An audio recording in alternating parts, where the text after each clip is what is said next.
Boa noite a todos. Meu nome é Rafael Cortes, eu sou o atual coordenador do Prof. Filo, núcleo aqui da URGS, junto com a professora Inara. Com grande alegria e entusiasmo que hoje nós recebemos na aula inaugural o professor Walter Corra, que vai falar sobre essa temática aqui, o que incomoda a filosofia do ensino fundamental.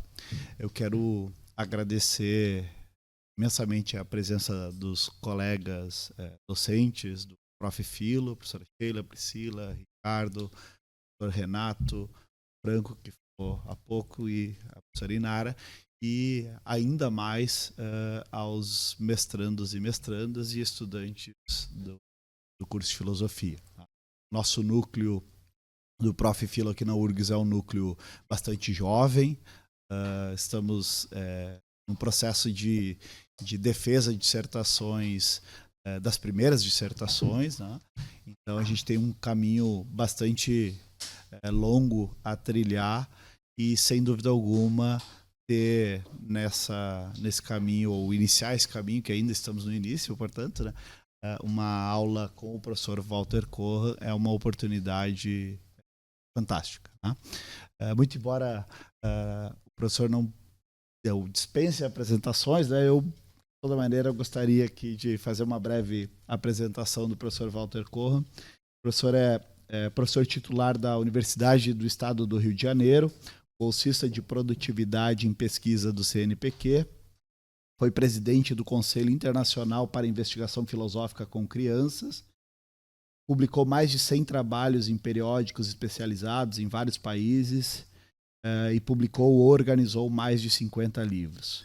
Coordena desde 2007 o projeto de extensão em escola pública intitulado Encaixas, a Filosofia em Caixa, que inclusive é objeto da nossa amanhã no prédio do PGDR às 10 da manhã. Estão todos e todas convidados, inclusive. E também tem um projeto de pesquisa interinstitucional junto a universidades nacionais e internacionais. Das publicações mais recentes, destacam-se as publicações do professor sobre Paulo Freire. Bastante, para perceber, se interessado bastante sobre Paulo Freire, a conexão com a filosofia, o que nos aponta a direção, inclusive, de pesquisas nessa área, né? E hoje me dei conta, muito embora já suspeitasse, né, que o senhor é um maratonista. Isso. Mas tem umas meias. Compartilho do mesmo entusiasmo, creio. Muito mais depois da página que fez Messi. Exatamente. Então, uma outra virtude do professor não estava no seu látis e que hoje tive o prazer de descobrir. Então, professor, muito obrigado por aceitado o convite para ir a Porto Alegre, principalmente o convite feito pelo professor Ricardo, a quem agradecemos também.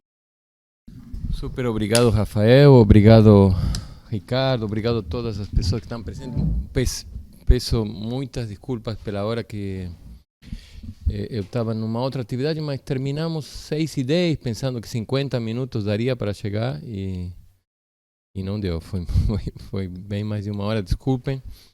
Esperemos que compense a atividade, que encontremos sentido, que pensemos que está funcionando isso? Sim. Que valeu a pena a espera. E começar é difícil, né? Uma aula inaugural, Rafael disse que, embora ele soltou uma coisa muito bonita, que diz assim, estamos sempre começando, que é uma coisa que diz Paulo Freire num diálogo com Miles Horton, um educador norte-americano, educador popular também. Um livro extraordinário que se chama, não sei se conhece, não é um dos mais conhecidos e lidos de Paulo Freire, se chama O Caminho se faz caminhando. Um livro publicado na editora Voces, na tradução em português, que foi um encontro que Paulo Freire foi aos Estados Unidos, aí a Highlander, onde esse educador norte-americano Miles Horton desenvolveu um trabalho de educação popular que Paulo Freire admirava muito, então foi conhecer e foram... Aí Miles Horton começa o livro apresentando seu trabalho e pergunta para Paulo Freire assim com um retorno, e aí o que você acha? É um desses livros falados de Paulo Freire. Paulo Freire tem, além dos livros monográficos, as pedagogias, tem muitos livros que resultam de conversas com um interlocutor, são conversas reais, não é? que têm lugar em algum momento e depois transcrevem isso e publicam na forma de livro. Como outro livro extraordinário que se chama Por uma Pedagogia da Pergunta, com um educador chileno, Antônio Faúndes. Também a mesma coisa, né? Uma conversa com eles e depois aparece o livro transcrita. Nesse livro com Miles Horton, depois de que Miles Horton apresenta seu trabalho, uma espécie de biografia, pergunta para Paulo Freire, e aí que tu achas? Paulo Freire, senão eu admiro muito. E aí diz uma frase que é extraordinária, que me fez lembrar agora, Rafael, uma frase maravilhosa. Incrível. Estou criando um certo suspense. Para que... ele diz assim, que diz Paulo Freire, né? Eu estou sempre no começo, como você. Eu estou sempre no começo. Agora com o Rafael que falou, estamos aqui e provavelmente vamos estar começando durante um tempo. Extraordinária, uma frase extraordinária, que eu interpreto como uma declaração de amor à infância, por alguém que não se dedicou à educação das crianças. Sabemos que Paulo Freire dedicou toda a sua energia à educação popular, à educação do campo, jovens e adultos. Não trabalhou, não escreveu quase sobre a educação das crianças, mas tinha uma extraordinária relação com a infância como começo, como curiosidade.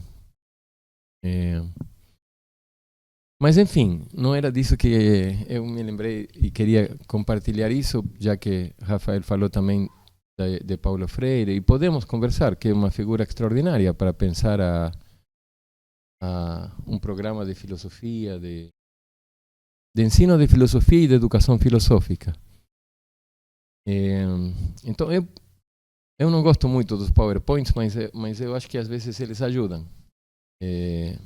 Não gosto nada, digamos assim, mas reconheço que eles ajudam em algumas coisas, como por exemplo, eu trabalho assim há muitos anos no ensino de filosofia.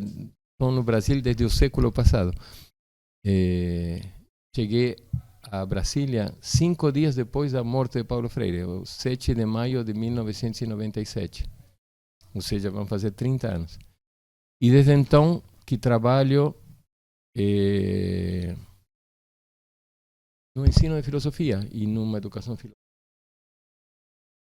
Digamos assim, de uma forma ampla nas relações entre educação e filosofia. E sempre procurando estabelecer projetos coletivos. Em Brasília tivemos com a Rosana, que está aqui, que a Rosana foi aluna da minha primeira aula em Brasília, não foi? É emocionante. Ela estava começando o curso de pedagogia e eu estava começando a ser professor e estávamos, imaginem-se, 97, agora estamos aqui também. É muito bom, como no começo. Um projeto que chamou Filosofia na Escola. Na época em que tinha um projeto no Distrito Federal, hoje o Jacques falava da Escola Cidadã, que era um projeto assim, em certo modo paralelo, que se chamava Escola Candanga. E fazíamos um projeto de filosofia nas escolas, em escolas públicas do Distrito Federal e de algumas cidades satélites. Sobradinho, Núcleo Bandeirantes, Ceilândia, Taguatinga, acho que era, não. eram várias daquelas cidades satélites de Brasília. E então, depois, em 2002, eu fiz concurso na UERJ, onde trabalho atualmente, já são mais de 20 anos, e eu queria apresentar um pouco o grupo, o trabalho, porque tem muito a ver, e tem muitos, inclusive até materiais. Hoje o Rafael mencionou uma editora que nós temos uma editora que publica coisas sobre educação, essas interseções.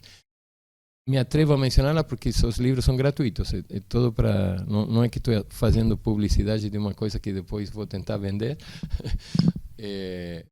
porque são livros de descarga gratuita. Vou apresentar então, apresentando o grupo, embora eu queria também fazer alguma referência ao título, que é o início, que é o começo, não é, da aula inaugural, que é uma aula também de começo, porque é uma aula que inaugura, que começa. E o título, que é o começo de uma aula, é curioso, não é? Não sei se vocês viram, mas é um título curioso. Eu até agora não sei se entendo bem o título. E surgiu assim, inclusive o Rafael leu ele com a palavra que não está aqui.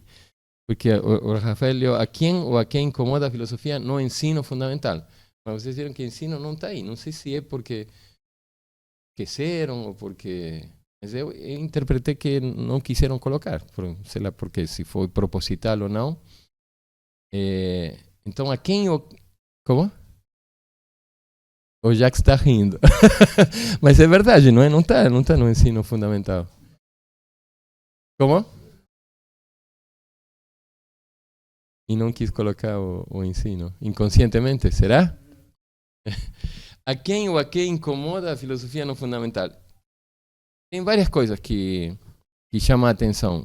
Não sei a vocês, a mim me chama a atenção, primeiro, que é uma pergunta. Não é? Que as perguntas são começos também. Lyotard diz isso, as perguntas são a infância do pensamento. Ou seja, começamos a pensar quando temos uma pergunta. Ou seja, a aula tem até um começo como título, que é uma pergunta, além de ser um começo porque é o que inicia. E me lembro que o Ricardo me pediu algumas respostas, ele tinha escolhido uma outra. Mas não sei quem aí desobedeceu. Ricardo me diz, olha, não rolou aqui, eu tinha escolhido, vai ser esse. Que tinha ensino fundamental. A quem ou quem incomoda, ou seja, sabem que as perguntas sempre afirmam coisas. Nenhuma pergunta se sustenta sem afirmar. E essa pergunta afirma, por exemplo, que a filosofia incomoda. É saber a quem ou o quê. E a quem ou o quê, aí também se pode ler de muitas formas, verdade? Porque a quem pareceria que fosse assim como um objeto indireto, o incômodo. O incômodo recai em quem? Mas o que pode ser muitas coisas, verdade? O que poderia ser também um objeto pessoal? Mas o que incomoda também poderia ser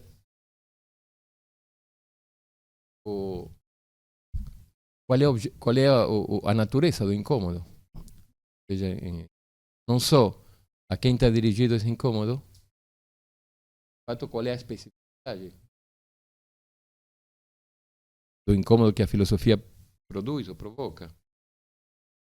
E no fundamental é ótimo, sem o ensino é ótimo, não é? Porque pode ser que seja um incômodo que diz respeito a algo, faz tanto essa conexão entre a filosofia e os fundamentos, que poderia ser algo ligado, ou seja,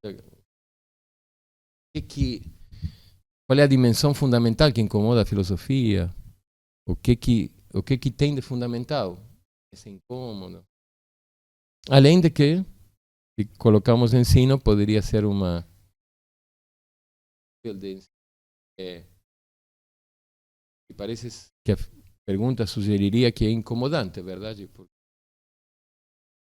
Vocês veem que ainda nem começamos e já dá para pensar muito essa atividade? Ou vocês acham que já começamos? Quando começou a falar. Então, uma aula começa já não no pensamento, quando duas pessoas pensam, mas começa com a fala. Basta que uma pessoa fale para que tenha aula?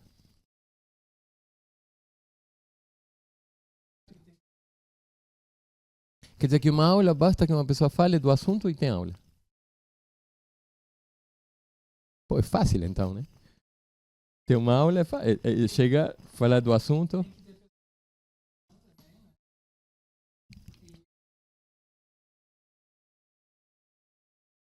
Ah, mas aí já é mais complexo. Tem que ter pessoas prestando atenção, interagindo no pensamento que aproxima da colega. E aqui, tem tudo isso? E você concorda que tem que estar todo mundo atento, não é? Porque como todo mundo não? Você não se importa se tem alguns que não. O Jax.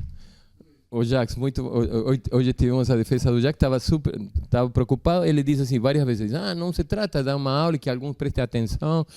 Estou na escola pública, periferia. Alguns acham que dão filosofia porque 3 ou 4 acompanham a aula e estão satisfeitos. E tu dizia: não, eu não estou satisfeito. Eu quero que todos e todas participem. Não é uma responsabilidade, uma obrigação do docente cuidar para que todas as pessoas estejam participando? Não, tudo bem. A gente aqui não vai forçar ninguém. Só estamos querendo saber se de fato as pessoas estão participando ou não, para saber se começamos ou não. Não temos nenhuma pretensão de controlar ninguém. Eu acho que a gente não começou ainda. Eu acho que a gente não começou. Não. Ela me olha como dizendo, como não? Eu acho que não. Assim, como? Tá ficando maluca? Então aí já estamos um sintoma de que algo do começo tá. Então, isso é muito legal, não é? Ou seja, porque isso de Paulo Freire, que está sempre no começo. E não será isso, então? Não será que, na verdade, essa pergunta é para gerar, digamos, uma condição de começar e de ficar no começo, de se manter no começo, que seria se manter na pergunta, na aprendizagem? Muito bem, vamos deixar isso como pergunta, não é? Lembram que Paulo Freire, nesse livro, Por uma pedagogia da pergunta, diz que um dos problemas principais da educação no Brasil é que afirmamos pedagogias da resposta e não pedagogias da pergunta. E ele acrescenta da pergunta fundamental. Está conversando com uma filósofa, então comenta, eu acho que isso aqui a ti como filósofa até que bate muito. E acrescenta, minha impressão geral é que nós entramos nas salas com respostas cujas perguntas se perderam no tempo. E a gente nem sabe quais foram elas. Damos a resposta e o educando diz, puxa, e se eu nem perguntei? E essa ação da resposta acrescenta, castra a curiosidade necessária do educando que deveria se expressar na pergunta. Então, tudo isso para dizer que aqui não estamos preocupados em responder as perguntas. E se essa pergunta de começamos, eu não quero que seja respondida, é verdade? Que seja ao contrário. Mantida viva a curiosidade, alimentada a curiosidade. Assim como essa pergunta, né? A quem ou que incomoda a filosofia no fundamental? Espero que vocês não esperem que eu responda a pergunta. Não é uma pergunta para ser respondida, senão estaríamos numa pedagogia da resposta. E a filosofia, como a infância, ela tem uma relação extraordinária com as perguntas. A filosofia vive dessa relação com as perguntas, como a infância. Mas eu quero me apresentar, que ainda está vendo que não começamos, porque alguém não começa se apresentando? E ainda não comecei a apresentação. Então, começamos ou não começamos? Se foi o quê?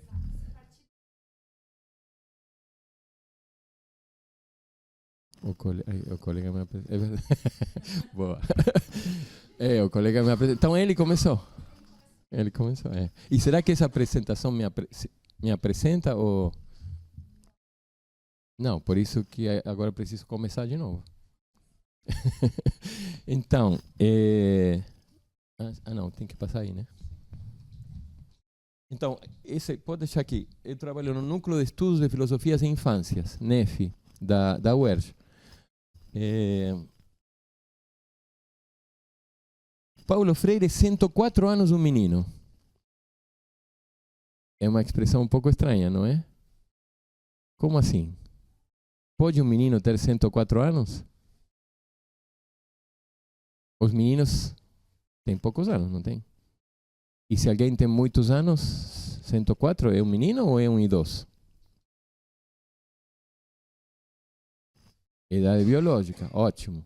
Mas aí, a meninice ou a infância, é uma idade? Ou é um tempo? Há uma coisa muito bonita que diz o poeta moçambicano Mia Couto, num livro que chama E se Obama fosse africano? Que diz assim: a infância não é uma idade, a infância é um tempo. E acrescenta: a infância é o tempo em que aprendemos o sentimento do tempo. A infância é quando ainda não é demasiado tarde. A infância é quando ainda não é demasiado tarde. É bonito, né? Muito bonito. Então, você pode ter... Paulo Freire não tem idade de criança, mas a infância talvez não seja uma idade, ou não seja apenas ou sobretudo uma idade. De fato, Paulo Freire, com 68 anos, um dos prêmios que recebeu na Itália, numa biblioteca comunitária na cidade de Ponsacco, no Vêneto, um prêmio que ele gostava muito. 68 anos.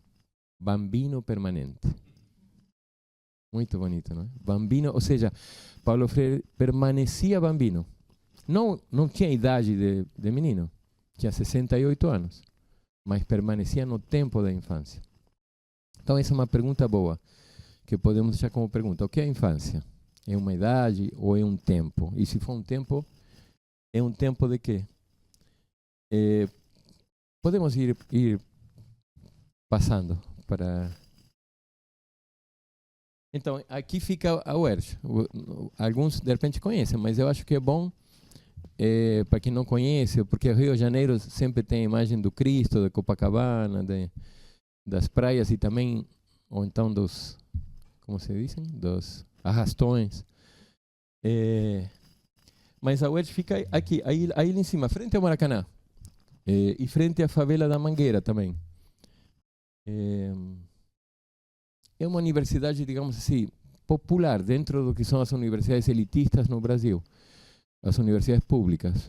Sabem que o Brasil tem, na América Latina, o índice mais baixo de jovens na universidade, de pessoas entre 18 e 25 anos, mais baixo que Bolívia, mais baixo que Equador, que Paraguai, que Peru.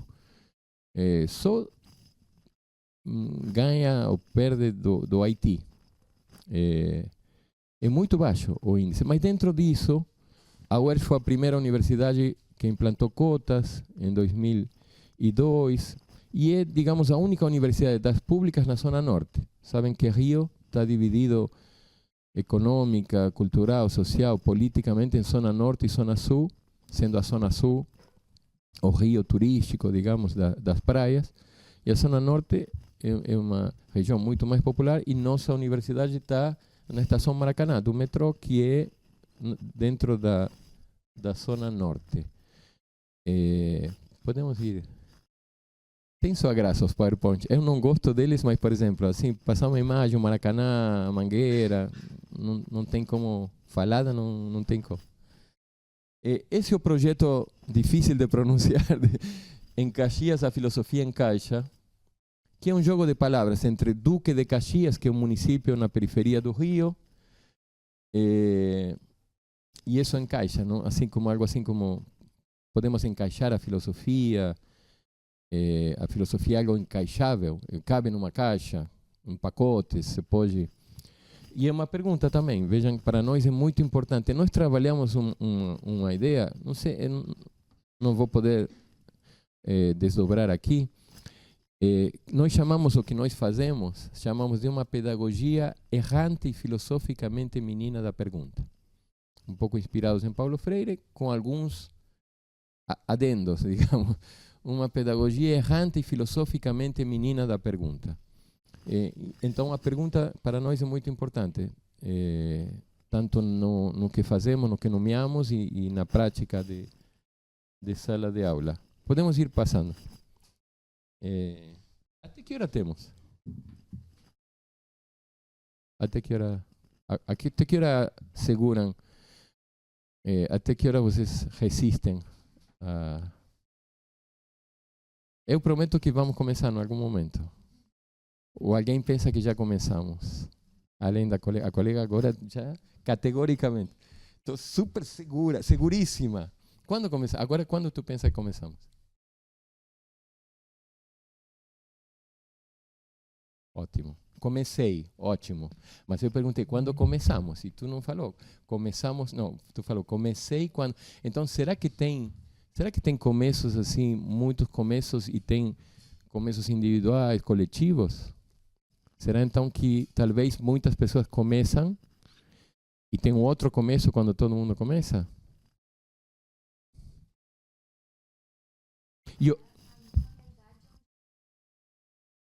Ou seja, pode ser que aqui a gente não chegue a começar. Nesse sentido coletivo. Pode ser que muitos comecem individualmente, tenham começado, e pode ser que comecem em distinto momento. Tu começou quando começou a pensar, de repente alguém quando começou a ficar meio maluca. Não é? Então pode ter começos individuais e um começo conjunto, coletivo.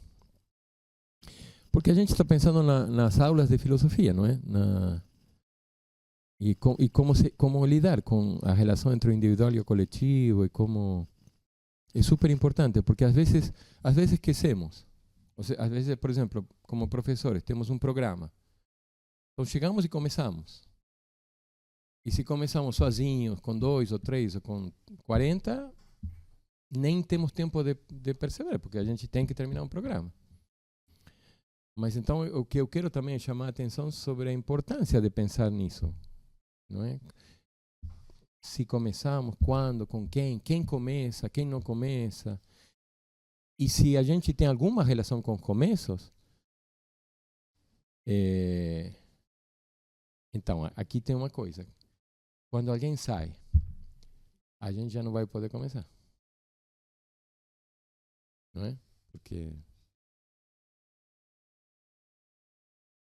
já não somos todos. É uma realidade.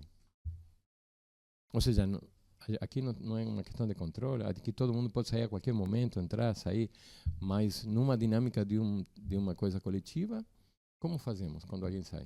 Ou quando uma criança não vem? Ou chega atrasada? Aqui nós que chegamos atrasados, desculpem novamente. Mas vamos supor que ainda vem alguém agora. Imagina. Podemos ter começado sem alguém? Ou tomara que venha alguém agora. Aí vai ser assim, a amostra flagrante que a gente não começou. Não podia. Ou seja, claro que tu podias, que ele podia, enfim, que pessoas individualmente podiam, mas como coletivo podemos? Enfim, uma pergunta, não precisa responder, não te preocupe.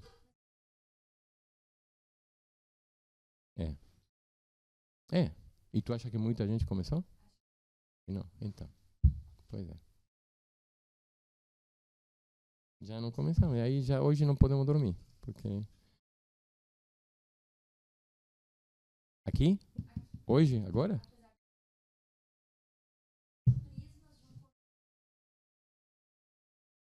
Tu acha que vai.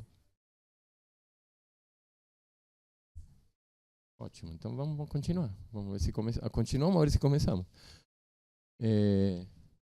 Então, nós fazemos experiências de formação, que são coisas muito boas, são extraordinárias. O Luciano vem em agosto, não vem? Vem em agosto. a gente faz uma todo ano. São extraordinárias. Porque a gente faz isso num campus que a universidade tem na Ilha Grande.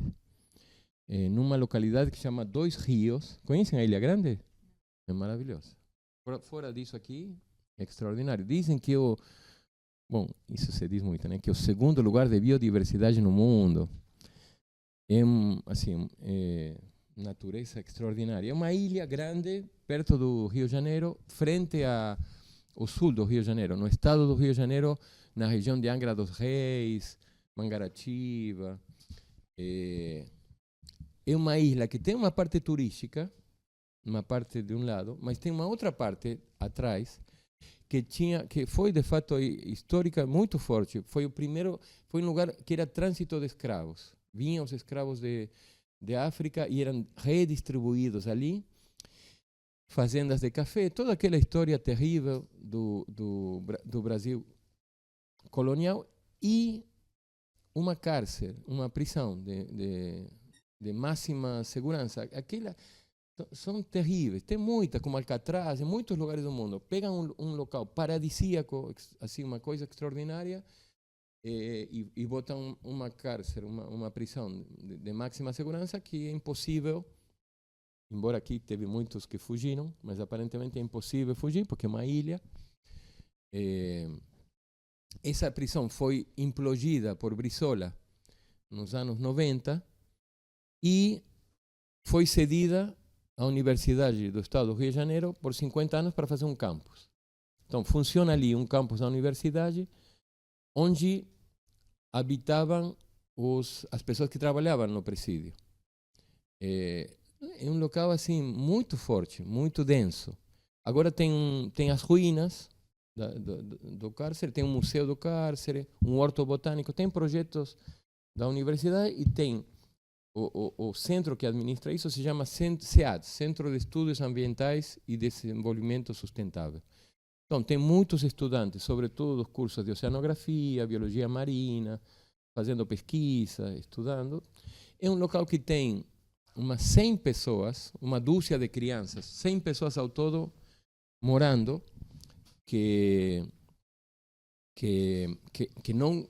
não aceitaram ir embora, digamos, ou que trabalhavam na prisão e se aposentaram, que são familiares.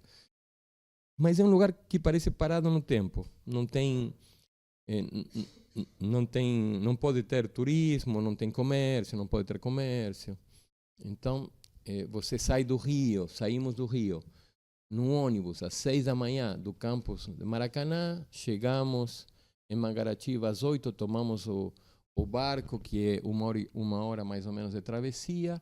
Depois, quando funciona o ônibus da UERJ, que é o único veículo, andamos uma estrada que são 9 quilômetros no meio da floresta, ou às vezes fazemos isso andando, que é até mais interessante, é melhor, porque é muito interessante a passagem, não é? Agora a gente, quando viaja assim, viajamos, vamos supor como eu, vim aqui de avião, de 2 horas, saí do Rio, cheguei a Porto Alegre, tu chega, mas assim, tu demora a chegar, na verdade é muito violento, não é? Então aqui tu vai sentindo esse trânsito e vai encontrando um lugar que é outro tempo e outro espaço, é outra temporalidade. Não tem internet, tem internet muito fraca, mas não tem o celular não pega.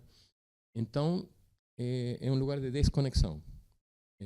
Ao contrário dessa demanda permanente de estar conectados o tempo inteiro, estar olhando o celular, tendo que estar online o tempo inteiro, aí é uma semana para estar desconectados e para poder fazer o que nós pensamos que tem a ver com a experiência de pensamento filosófico. Ou seja, encontrar o tempo e o espaço da filosofia, que não é esse tempo do celular, esse tempo da conectividade, da velocidade. Então, poder pensar com calma, devagar, não como na escola, que temos, sei lá, 50 minutos, ou toca a campainha, senão com o tempo do pensamento. Um pouco como dizia Mia Couto, que a infância não é uma idade, mas um tempo. Esse é o tempo da filosofia também. O tempo da filosofia não é o tempo da cidade, é o tempo do calendário, do cronômetro, o Cronos, não é o tempo do relógio. Então, por isso, para nós é um lugar ideal, a gente vai todo ano.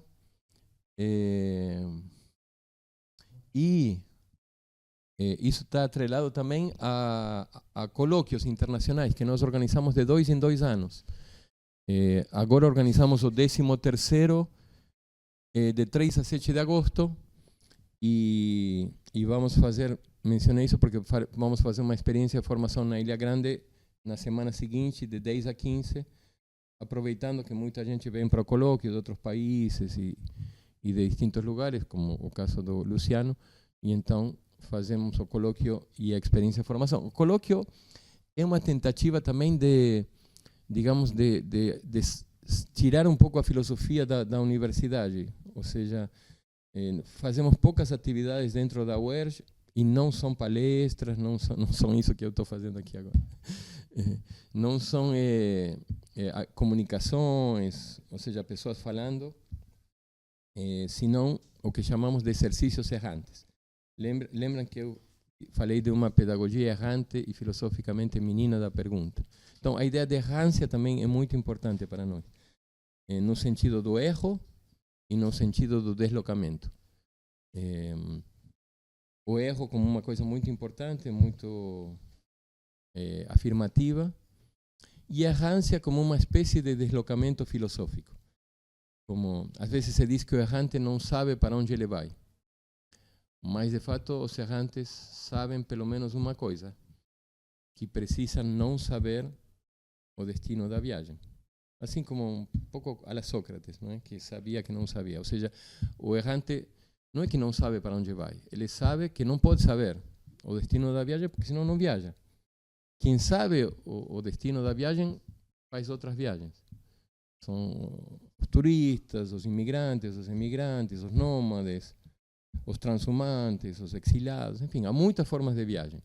A característica da errância é que é uma viagem que não pode antecipar o destino da viagem. E isso para nós é muito inspirador para pensar a viagem da filosofia e a viagem, sobretudo, de uma educação filosófica. Aí tem um site. Esse filoduc.org é um site do nosso grupo. Lembrem que eu estou me apresentando para poder começar. Ou seja, estamos ainda na apresentação do que mais, algumas coisas que fazemos. E nós criamos um programa de pós-graduação que se chama Programa de Pós-Graduação em Educação Filosófica com Infâncias. Chama a atenção que é infâncias em plural e que não são crianças, e que é educação filosófica, não é filosofia, é educação filosófica e é com infâncias. Gratuito, bilíngue, aulas síncronas, tem uma semana presencial também naquele campus da Ilha Grande, que nesse caso vai ser na semana anterior ao colóquio. E agora nesse ano temos 2 turmas, 25 mestrandos agora 23 de março começam as aulas, e 25 em agosto. E tem estudantes desses países todos, da América Latina, de Angola e das 5 regiões do Brasil. Tem 1 ou 2 pessoas do Sul. Acho que uma daqui de Porto Alegre e uma pessoa acho que de Paraná ou de Santa Catarina. Podemos ir. A estrutura curricular vamos passar também, porque senão vai ser muito comprido isso. Aqui uma coisa que acho que pode interessar vocês, que nós temos uma editora, como falei anteriormente, uma editora amadora, no sentido etimológico. A gente ama livros e, cansados de submetermos à lógica do mercado editorial e das editoras comerciais, decidimos fazer livros. Não sabendo fazer livros, sabendo que não sabemos fazer livros. Mas estamos fazendo e estão ficando bons os livros. Começamos, se vocês viram na primeira transparência, dizia que o NEF é uma escola. E de fato nós temos essa pretensão de ser uma escola no sentido de assim, da etimologia. Sabem que escola vem de escolé, grego, que significa tempo livre. A escola é um tempo, mais uma vez o tempo. Ou seja, não é uma instituição. não é assim, claro que é uma instituição, mas nós entendemos ela para além da instituição como um espaço-tempo, como por exemplo o que fazemos na Ilha Grande, fazer uma escola. A escola se faz, a instituição que está feita, o prédio que está feito, mas de fato a escola se faz no próprio fazer escolar. E assim, a editora, então, nós estamos fazendo isso. É como uma escola de livros. E está sendo muito boa, porque temos bolsistas e estudantes que amam também ler, escrever, estudar. Então, está sendo muito bom para o que gera em torno dessa prática tão bonita, que é a feitura de livros e que muitas vezes está contornada por questões comerciais. Então, temos uma coleção de teses e dissertações, lançamos um e de fato vai ter uma gaúcha agora, a Gabriela, que fez um doutorado na Unicinos, com Bettina na Unicinos. Então, nós abrimos uma chamada por ano, se apresentam e selecionamos. E esse ano, uma das selecionadas foi uma tese de doutorado, Gabriela, não me lembro o sobrenome, fez um doutorado sobre filosofia com crianças, é uma professora que faz filosofia com crianças, defendeu em 2025 na Unicinos, orientada por Bettina Schuller.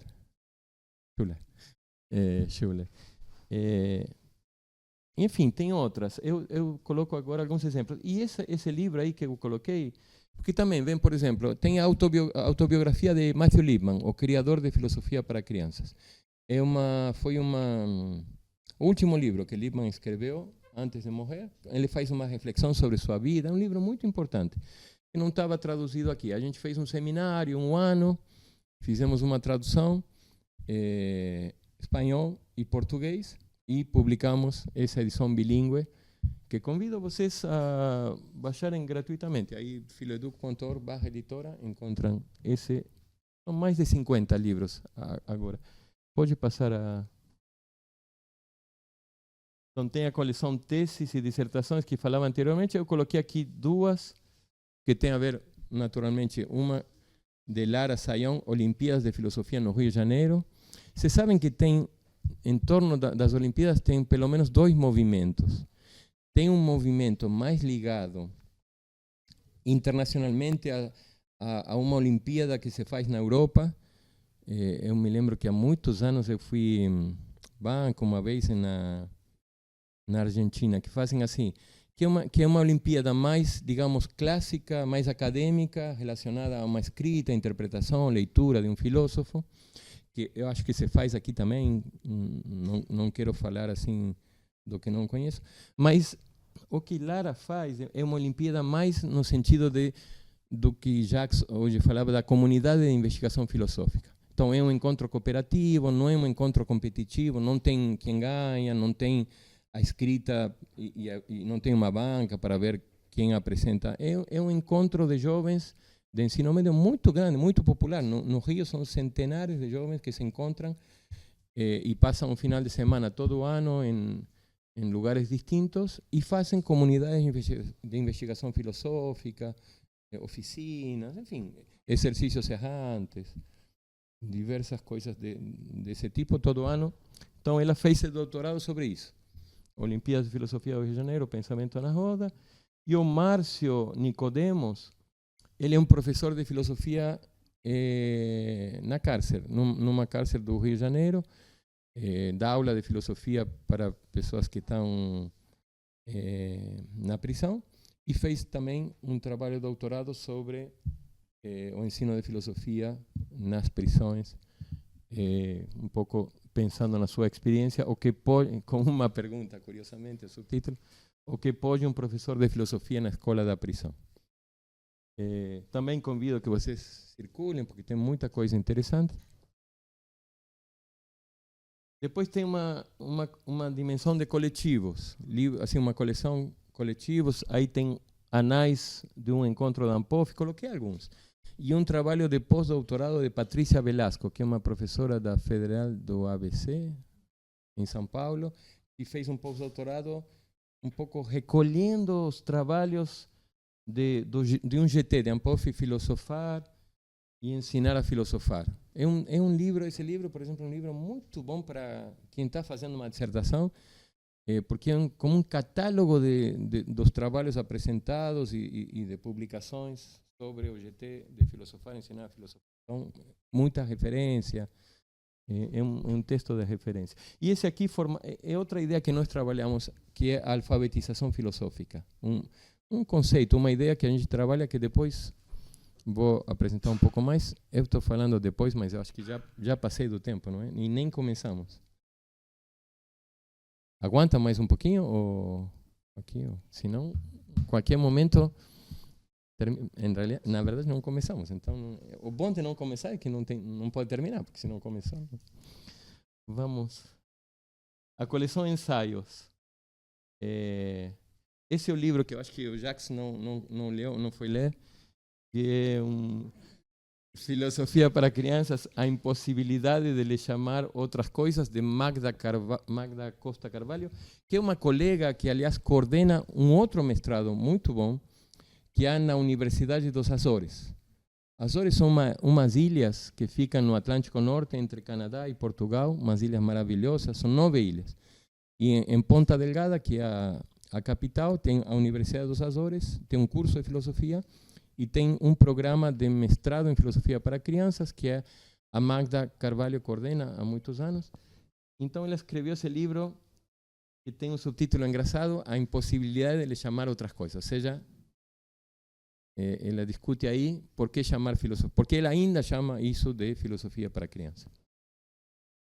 Enfim, tem aqui um colega argentino, Serletti, que tem um livro conhecido aqui, que é o ensino de filosofia como problema filosófico. Mas esse aqui está em espanhol, porque a gente também publica algumas coisas em espanhol. É mais recente que aquele outro. Aquele outro acho que deve ter uns 20 anos. Esse aqui deve ter uns 3 ou 4. Ensaios para uma didática filosófica. Enfim, tem muitos. Hoje mencionou Jacques Lorieri também, Marcos Lorieri, que é um queridíssimo e experiente colega ligado à introdução da filosofia para crianças no Brasil nos anos 80, quando se criou o Centro de Filosofia para Crianças em São Paulo. E ele escreveu recentemente, esse livro não tem mais de 2 anos, Ensinar Filosofia e a Filosofar, Necessidade Urgente. Então tem muita coisa boa. Podem entrar e explorar. E tem uma coleção de crianças, de livros de crianças, que são de crianças colombianas. Nós trabalhamos com vários grupos assim, de vários países, sobretudo da América Latina, não só, mas sobretudo. E na Universidade Pedagógica e Tecnológica de Colômbia, há 2 ou 3 grupos que fazem um trabalho magnífico. A gente tem uma relação de longa data. Eles fazem uma coisa que chama acampamentos filosóficos. Fazem todo ano, em agosto, maravilhoso. Juntam assim, sei lá, 80, 100, 120 crianças e vão um final de semana, geralmente numa escola, perto de uma escola, muitas vezes em áreas rurais, e fazem oficinas, atividades do mais diverso tipo, e às vezes saem livros com escritas de crianças. Então, esses são livros de um acampamento, Vozes da Infância. As crianças falam da filosofia, que elas pensam da filosofia. São bem legais.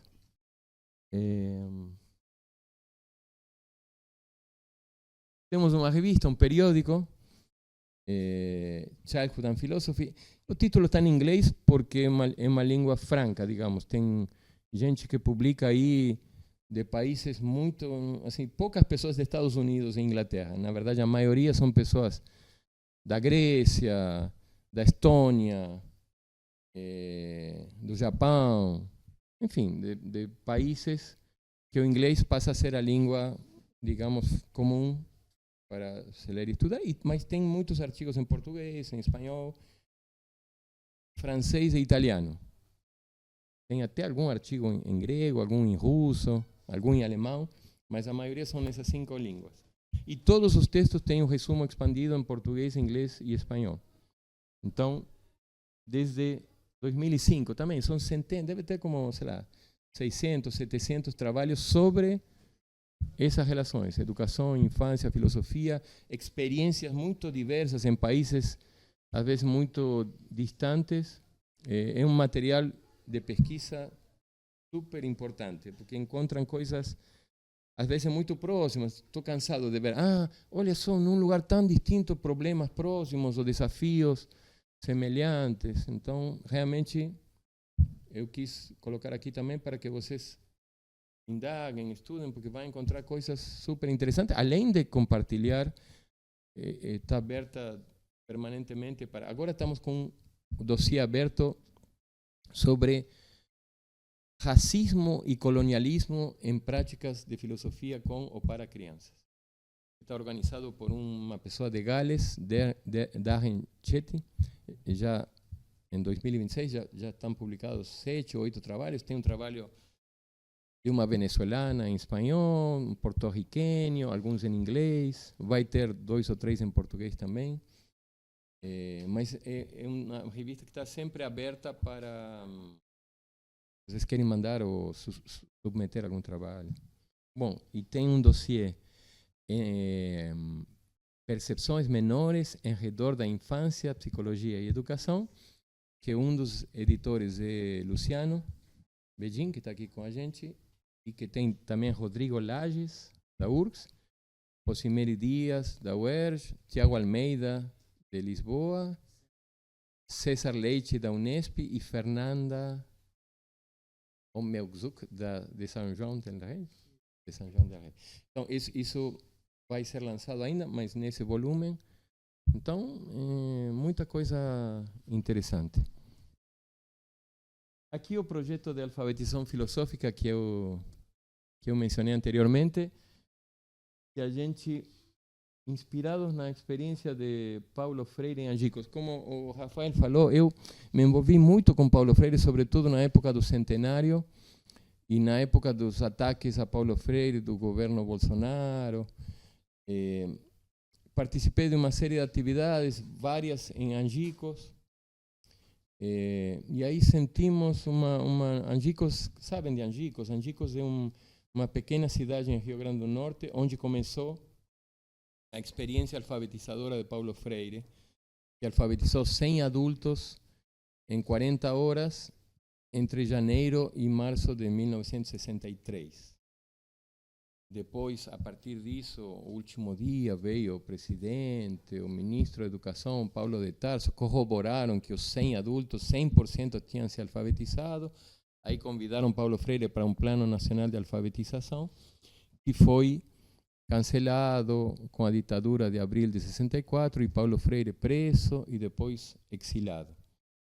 Então, Angicos é simbolicamente um lugar muito importante. A gente quis fazer algo que Paulo Freire pedia muito, que fosse reinventá-lo, e então propomos e pensamos essa ideia de alfabetização filosófica. O que é uma alfabetização filosófica? Deixo a pergunta para... porque já estamos muito avançados, e também para que fique a pergunta, não é? O que será uma alfabetização filosófica? O que pode ser?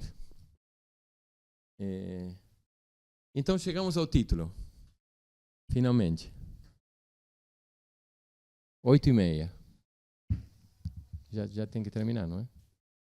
Diga-me que sim. Que não podemos começar. Porque, na verdade, eu estava tentando que comecemos, não é? Então, eu acho que agora eu deveria parar de falar e a ver se podemos começar. Querem começar? Quem começa?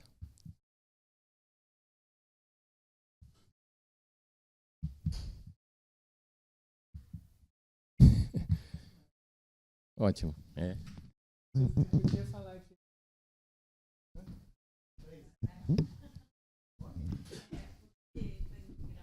Está gravando, sim.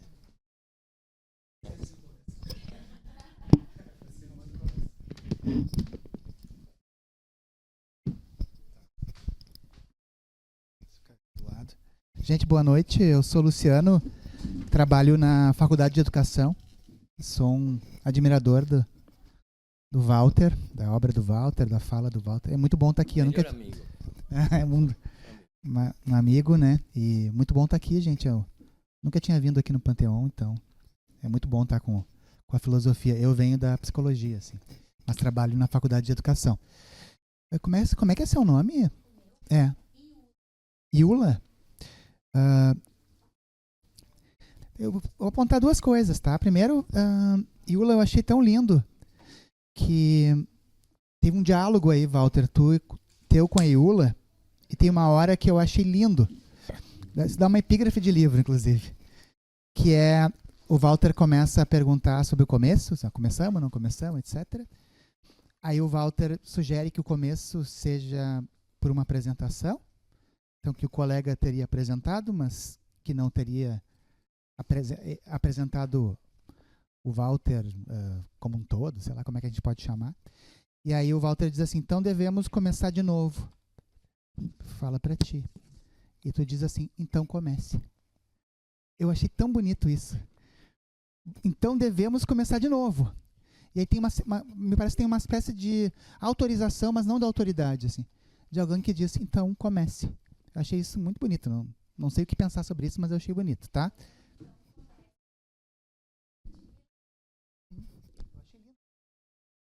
Mas Walter, só para assim, então comece, mas eu não sei se foi 2022 ou 20, teve aquela aula inaugural que foi na Faculdade de Educação, na FACED, o Walter foi convidado. E eu tenho uma sensação agora, eu te ouvindo, não sei, é uma provocação, assim, se a gente realmente sempre começa, ou se a gente sempre está continuando. A sensação que eu tenho é que a gente está sempre continuando. Assim, porque eu escuto o Walter há uns anos e esse começo teu me parece que é uma continuação de outros começos que eu já me deparei. Então eu fico pensando na Clarice Lispector, sabe? Quando ela diz que a vida começa com um sim. Quando como é que é, né, Zana? Um espermatozoide ou um óvulo de sim para um espermatozoide, uma molécula vai dizendo sim para outra e é sempre por meio de um sim, assim. Então eu te pergunto assim, se a gente realmente, depois de a gente iniciar, se a gente não sempre continua ou se a gente inicia, sabe? Enfim, é confuso, mas essa é a pergunta, tá? Se a gente não está sempre a continuar, ao invés de sempre estar a começar, assim. Essa é a pergunta. É uma ótima pergunta, é maravilhosa. É ótima. Porque eu tenho também essa pergunta, na verdade. Assim, não por isso que é maravilhosa, mas porque essa coisa do começo, depois de também isso de estar sempre no começo, também soa um pouco ligado a uma tradição, a uma tradição muito situada, muito forte entre nós. Mas quem diz que teve um começo? Por que pensar que... Porque antes de perguntar quando começamos ou se começamos, poderíamos perguntar, mas é necessário começar? Ou tem que ter um começo? Por que tem que ter um começo? E se não teve? E se a gente está desde sempre? De fato, por exemplo, há pouco tempo li uma coisa de uns físicos que parece que descobriram que o Big Bang não é o começo. Mas não só descobriram que o Big Bang não é o começo, descobriram que na verdade nunca vão conseguir encontrar o começo. Maravilhoso.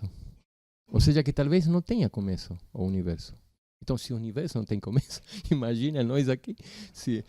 Ou seja, por que tem que... Por que essa exigência de começo? Eu sei que estou voltando sobre muito do que eu falei anteriormente, mas é que teu convite a pensar é maravilhoso. Não é mais interessante, de fato, pensar que estamos sempre no meio? Por que estar sempre no começo? Tem tanta coisa. Tem o Guimarães Rosa, não é? Que aquela coisa de que nem uma... me vem em espanhol a palavra orilla. Como é orilla em... o mais interessante nunca está numa margem nem na outra, mas na travessia.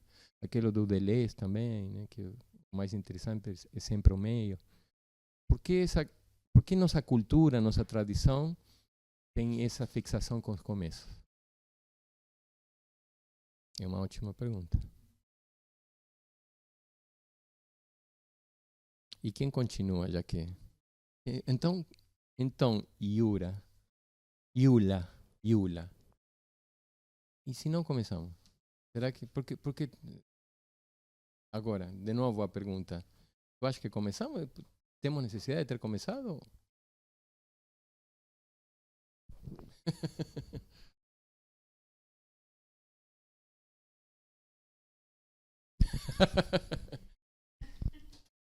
Boa noite. Então, em relação ao começo, eu tenho a sensação que o começo ele está atrelado a uma mudança. Algo que era, ou enfim, surge de alguma coisa de uma determinada forma. Se ela permanece desta mesma forma, ela é continuação. Se ela muda de forma, ela volta a ser começo. Este é meu sentimento. E quando nós iniciamos num pensamento filosófico com este questionamento, existe uma mudança. Por isso que ela é começo. Sim, porém, essa exigência está atrelada, sobretudo na nossa tradição, a uma mudança de não ser ao ser. Tá? O começo está atrelado a uma mudança, que uma coisa que não era passa a ser. E talvez a mudança não seja uma mudança nesse sentido ontológica, senão seja uma mudança na forma, na qualidade, no atributo, ou seja, talvez seja algo que existe desde sempre, mas que muda de forma, não que passa a não existir e continuaria sendo uma mudança, ou não? Porque a mudança tem que ser absoluta, de existir, de passar a existir uma coisa que não existia. Porque o novo precisa acontecer. Quem diz que o novo é a... Porque o novo tem que ser a existência de uma coisa que não era? Não pode ser o novo uma forma outra de algo que já existia? Pode. O novo ter ancorado?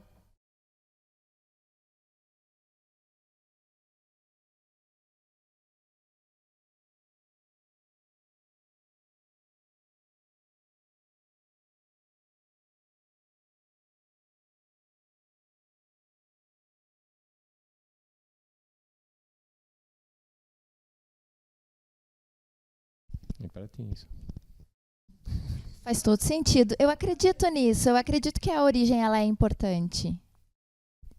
A origem também dá origem ao começo. A origem, tá vendo aí? Mas aí tem outra coisa. A origem é muito forte, não é? O começo é o quê? É origem, é nascimento, é criação, é invenção, é descoberta, é encontro. O começo ele pode ser até um aprimoramento, né? Uma versão afinada de algo que já existe. E que desse entendimento seria uma continuação. Mas ainda assim, nomeado de começo. Então, uma questão de como nomeamos. Acho que tem muita relação com isso, em função da linguagem que a gente adota, né?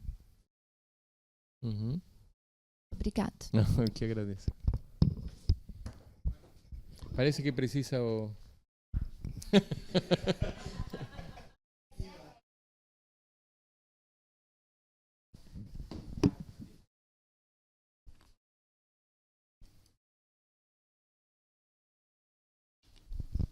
Só uma pergunta, tipo, do que a colega falou de nomear. Então, o começo ele tem que ser nomeado? O começo ele tem, ou seja, o começo a gente fala, é nomeado. A gente tem uma palavra, estamos pensando, estamos falando, estamos discutindo. Até o Luciano, se Luciano não falava, provavelmente até agora estaríamos conversando, começamos, não começamos, estamos. Então, a palavra começo, a gente tem é nomeado. Sim, no sentido de a gente tem que decidir quando é que é o começo. A gente tem que ter um momento que a gente decide. Agora é o começo. É a gente que decide quando é o começo? Porque senão, que nem a gente disse, se for pensar o começo mesmo, tipo, até que nem a gente falou do Big Bang, a gente vai lá pra trás no Big Bang, nem ali a gente consegue achar um começo. E o Big Bang é a coisa mais primordial, assim, mas começo do começo que a gente consegue achar, e nem ele é o começo. Então, isso que nos leva a pensar que temos que tentar tomar mais poder de nomear, inventar e decidir, ou talvez perceber que a coisa escapa muito a nosso controle e talvez seja necessário repensar se de fato tem coisas que começam e outras que não começam, ou na verdade é uma matéria que se transforma. Eu acho que se a gente deixar as coisas se transformarem por si só, a gente vai só, digamos assim, nadar nessa maré. Não significa, eu não estou dizendo deixar que as coisas se transformem por si. Depois é outra coisa que a gente faz com isso, que se transforma. Mas a discussão não é se deixamos ou não deixamos. A questão é se como percebemos o que nos acontece. E como nomeamos. Porque a ideia de começo, assim, porque tudo isso tem implicações muito concretas em nossas práticas pedagógicas. Por exemplo, a ideia que mencionamos anteriormente, começo, meio e fim. O fim. Há uma pressão muito grande pelo fim. Assim, nós como professores temos que avaliar, temos que mostrar resultados, produtos, temos que terminar um programa. O tempo inteiro, nossa prática está sendo estimulada a sair rápido do começo, se é que tem começo, a passar pelo meio, mas mostrar que conseguimos um determinado fim. Então, imagina se nós passamos a pensar que, na verdade, não temos por que terminar nada e que, na verdade, na filosofia se trata de habitar de certa maneira o meio ou de recomeçar se é que aceitamos que tem começo. Como isso afetaria a maneira em que pensamos e praticamos uma aula de filosofia. As perguntas são começos, as respostas são fim. Há uma tendência também, somos estimulados a dar resposta, a pensar que quem sabe responde, quem não sabe pergunta. Mais um indicador que estamos sempre jogados para o fim.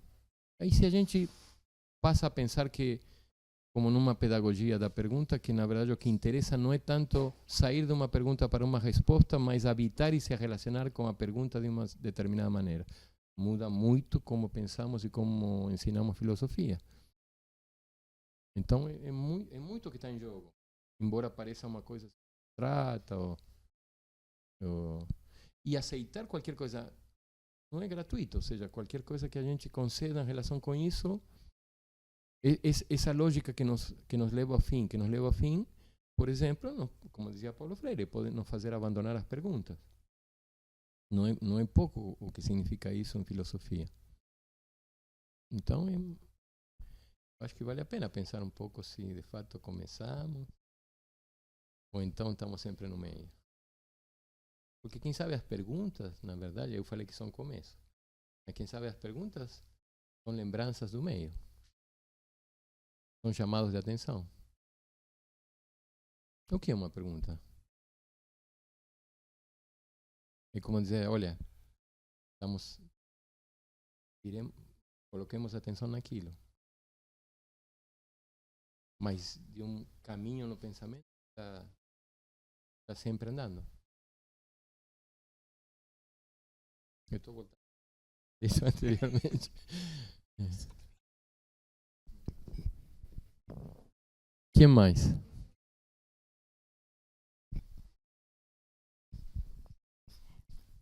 Há muitas coisas, na verdade, sem começo, né? Mas, para começar, eu queria voltar um pouco a esse paradoxo, né? Que a escola era, inicialmente, a palavra para escola era escolé, né? Que era justamente tempo livre, né? E a escola virou outra coisa, né? A escola virou não só tempo ocupado, mas ela virou... De fato, parece um paradoxo que é isso. Quando a gente tem tempo livre, a gente não fica se colocando objetivos bem precisos, do tipo, bom, eu preciso chegar a tal lugar porque eu tenho tempo livre. Não, se eu tenho tempo livre, eu vou relaxar, né? É justamente agora que eu tenho tempo livre para relaxar. E a escola, ela virou esse lugar de objetivos bem determinados, né? A universidade é assim. E, então, em certo sentido, a proposta, a sua proposta, ela acaba sendo paradoxal também com o que é a escola e a universidade, né? Claro, eu suponho que na possibilidade de fazer uma educação errante, uma pedagogia errante, né? Tem alguns desiderata, digamos assim, algumas coisas que se quer, de lugares a chegar. Não sei, estou te perguntando. Se há lugares a chegar ou objetivos a serem alcançados mais precisos, e que talvez esses objetivos tenham finalmente, né, controlado muito do que é o que se faz hoje, como se pensa a educação. Nós nos tornamos muito... Nós temos um desejo muito grande de sermos eficientes, né? É para isso que a escola serve, né? Bom, claro, a gente não vai agora fazer esse tipo de crítica, mas eu queria te ouvir falar sobre esse paradoxo, afinal, o que é uma educação sem objetivos, ou ela tem outros objetivos? Mas se ela tem objetivos, então ela tem fins. Mas se ela tem fins, e a gente nunca começou. Não, é ótima, a pergunta é ótima e eu super gosto dessa ideia do paradoxo. Eu penso que a filosofia é um paradoxo numa escola. Não sou eu, na verdade tem muita gente que escreveu. Derrida escreveu um texto maravilhoso que se chama Sobre as antinomias da disciplina filosófica. Não chama de paradoxo, fala de antinomias. Naquele livro grande de Derrida, como chama, do droit à filosofia, do direito à filosofia, aquilo, assim, quando Derrida se ocupava a ensino de filosofia no GREF, no grupo de recherche sobre ensinamento da filosofia nos anos 80, 90, tem um texto maravilhoso sobre as antinomias. E ele desdobra esse paradoxo, essa antinomia, em 10 ou 12 dimensões. Por exemplo, diz ele que a filosofia não pode renunciar ao seu ensino. A filosofia precisa ser ensinada, transmitida, precisa sair do filósofo, precisa sair de si, mas ao mesmo tempo é inensinável. Não há filosofia que não pretenda ser ensinada, mas ao mesmo tempo não há filosofia que possa ser ensinada. E ele desdobra isso em 12 dimensões, 10 ou 12. E eu acho que é uma coisa que vivemos, assim, quem lida com a filosofia em qualquer instituição, que há um paradoxo de outra das formas que diz Derrida, que a filosofia precisa ser institucionalizada, mas é ininstitucionalizável. Há algo da filosofia que se ressente quando ela é institucionalizada, mas a filosofia também precisa ser institucionalizada. Então é um paradoxo que eu sinto que é mais de fundo, e que eu sinto, assim, felizmente, numa universidade pública como eu trabalho, nosso grupo, temos a felicidade de poder vivê-la, de poder expressá-la, de poder tentar pensá-la também. E tudo que fazemos está atravessado por esse paradoxo. Os colóquios, que eu falei, exercícios errantes na universidade, mas fazemos fora. Para nós é muito interessante poder pensar, viver e experimentar esse paradoxo. A Ilha Grande, a formação, completamente ter que sair um pouco para poder vivenciar um tempo da filosofia, porque na universidade, com as demandas que temos, impossível. E a questão dos objetivos, eu confesso que há muito tempo eu não coloco objetivos nos meus programas. Não coloco. Porque eu sinto que entrar na lógica dos objetivos é entrar na lógica do começo, meio e fim. E na lógica, porque se você diz os objetivos, depois vai ter que dizer os métodos para alcançar os objetivos e vai ter que dizer como avalia se alcançou ou não alcançou os objetivos.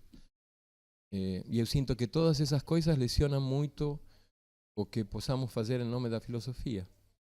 E como, de fato, o que interessa é muito mais o meio, como de fato o que acontece é muito mais no meio que no resultado final, de fato seria até contraditório.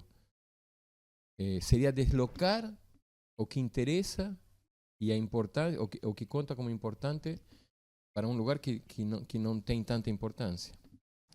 Sobre escolher, há uma coisa muito bonita que diz Simón Rodríguez, de quem hoje falamos, que foi o mestre de Simón Bolívar, um venezuelano do século XVIII, XIX, a quem Bolívar chamava do Sócrates de Caracas. é uma figura extraordinária, também muito interessante sobre o erro e a errância. Inventamos ou erramos? É o que mais se conhece de Simão Rodrigues, que não escreveu livro, porque naquela época era um mestre também errante. Simão Rodrigues chama a atenção sobre... Aqui há um livro, as obras completas de Simão Rodrigues estão publicadas na Venezuela, esgotadas, muito difícil, mas nós publicamos aqui uma coletânea na Editora Autêntica que tem esse título, Inventamos ou Erramos, com as principais obras de Simão Rodrigues sobre a educação. E Simão Rodrigues lembra a etimologia da palavra escolé, diz, escolé, os gregos, né, chamavam escola de escolé, tempo livre. Os latinos, diz Simão Rodrigues, traduziram escolé por otium, ócio, otium, tradução latina de tempo livre, diz Simão Rodrigues. Por isso, critiquem todo com a maior força possível os que fazem negócio com a escola, porque quem faz negócio com a educação faz negotium, negação do otium, negação da escola. Quem faz negócio faz uma anti-escola. A escola não tem negócio com a escola. Fazer negócio é uma negação. Muito bonito. 200 anos atrás. E, de fato, está tudo pervertido, não é? Ou seja, a escola virou isso, virou um negócio, virou um dispositivo completamente controlado, enfim, o que sabemos do sistema perverso que habitamos. Então, a filosofia nesse contexto parece uma coisa, eu diria, mais do que paradoxal, quase impossível. Filosofia no sentido mais que estamos tentando falar aqui.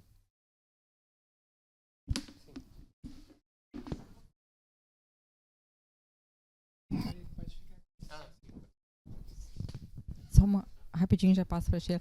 Só queria também, se você quiser falar um pouquinho sobre o coletivo, né? Porque também é interessante como se você coloca objetivos, talvez você tenha que ter um controle, né? Que é Poxa, ele tem a mas que de alguma forma tem que o professor tem que exercer um controle para que as pessoas vão todas na mesma direção e vão juntas, né?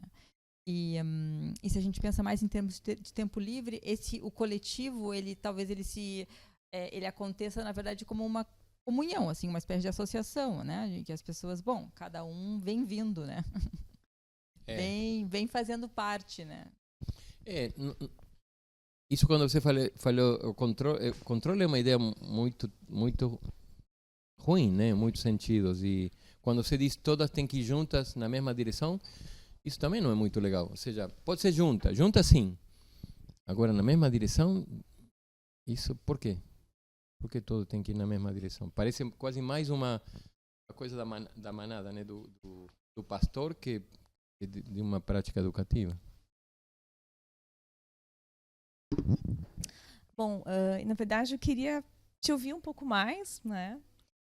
Que eu gostei muito de te ouvir sobre a infância mesmo, né? E me parece que achei muito interessante como você relaciona isso nos teus textos, né? Muito bem. A filosofia, ao perguntar, né? Essa referência ao Paulo Freire, né? Infância, achei muito bonita. E então eu também entendo, né? Porque pelo que você estava dizendo, que também podemos pensar a infância nesse sentido desse meio, né? Talvez ela nos traz isso, né? Essa expressão, né? Desse meio, talvez, né? E aí eu lembrei de um filósofo que eu tenho gostado de estudar para pensar a infância, que é o Merleau-Ponty, né? Porque ele justamente acho que faz, né, isso, né? A gente estudou até no Prof há um tempo atrás o texto dele, que é a pedagogia sobre pedagogia e psicologia da criança, né?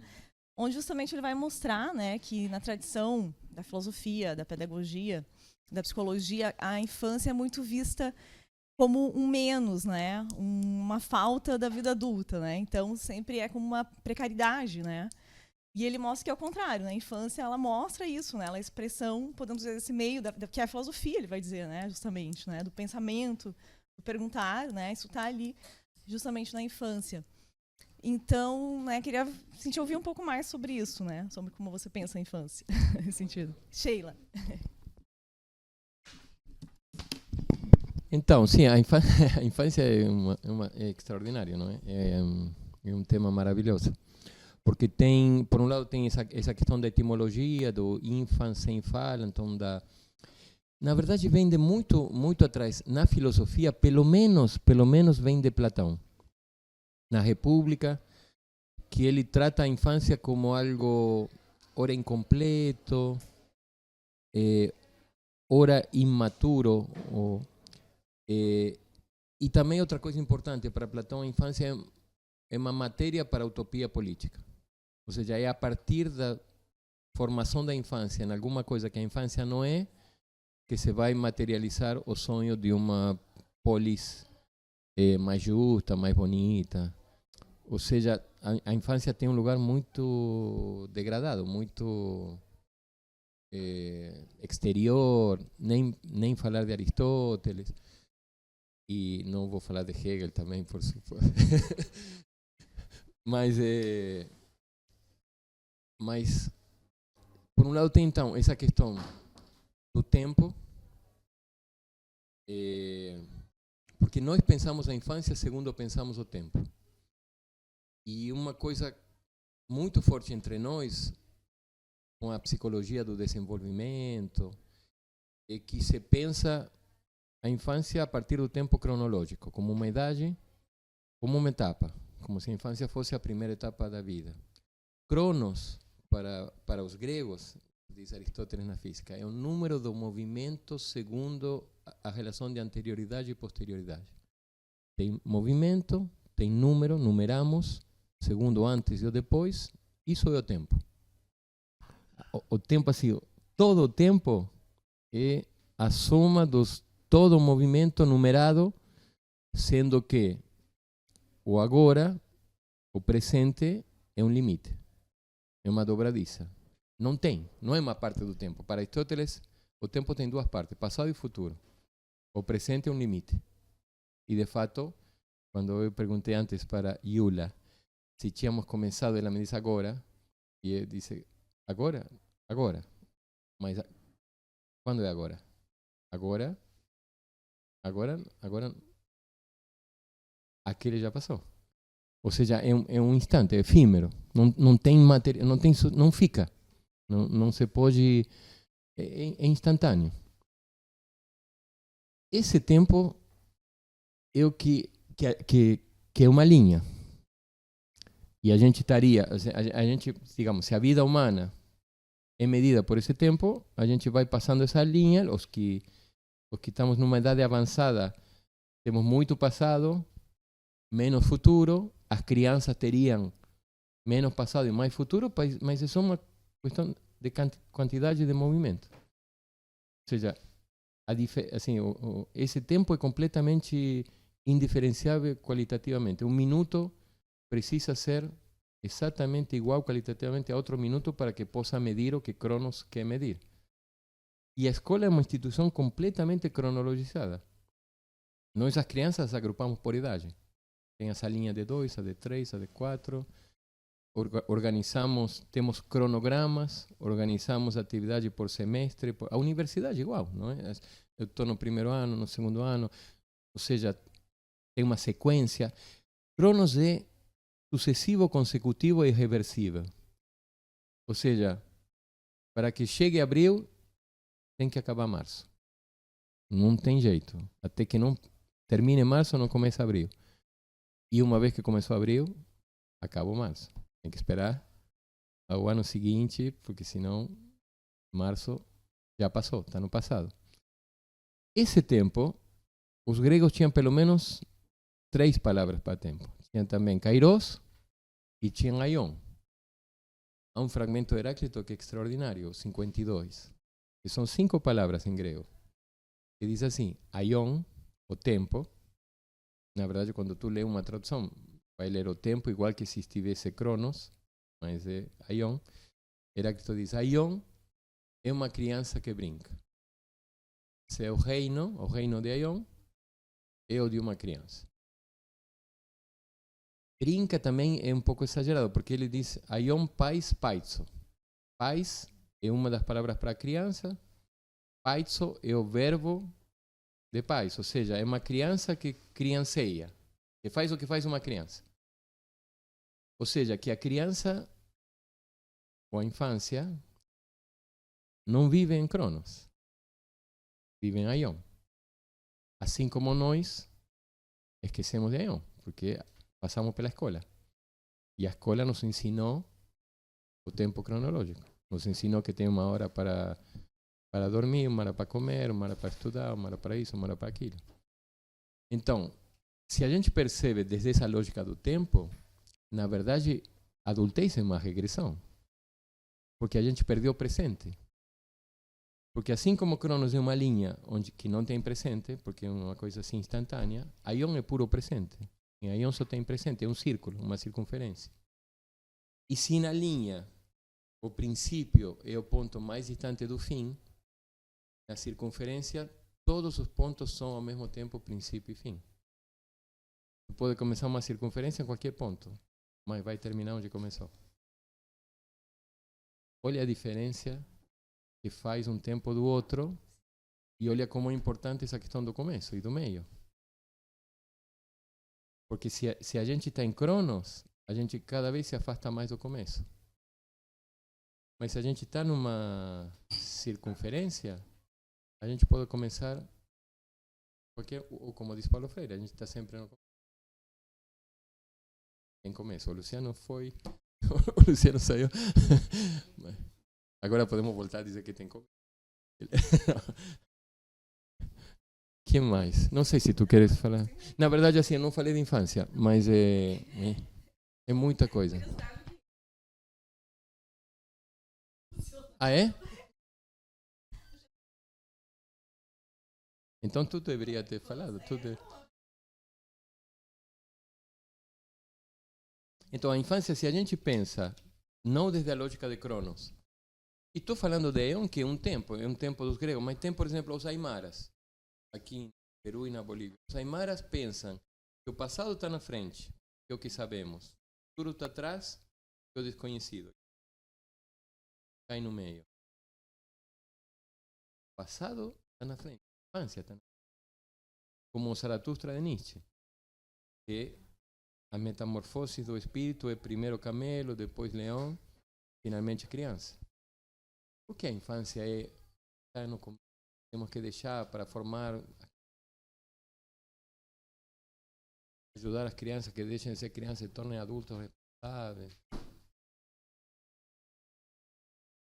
Não é necessário tudo isso.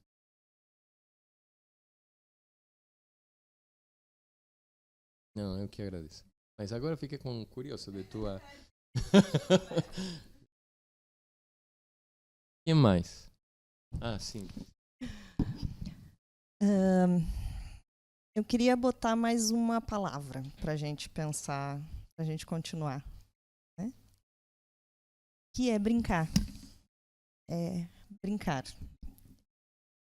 Porque quando a gente fala em infância, a gente vai inevitavelmente falar de brincar e como a gente poderia pensar a filosofia como uma espécie de brincadeira que a gente faz, né?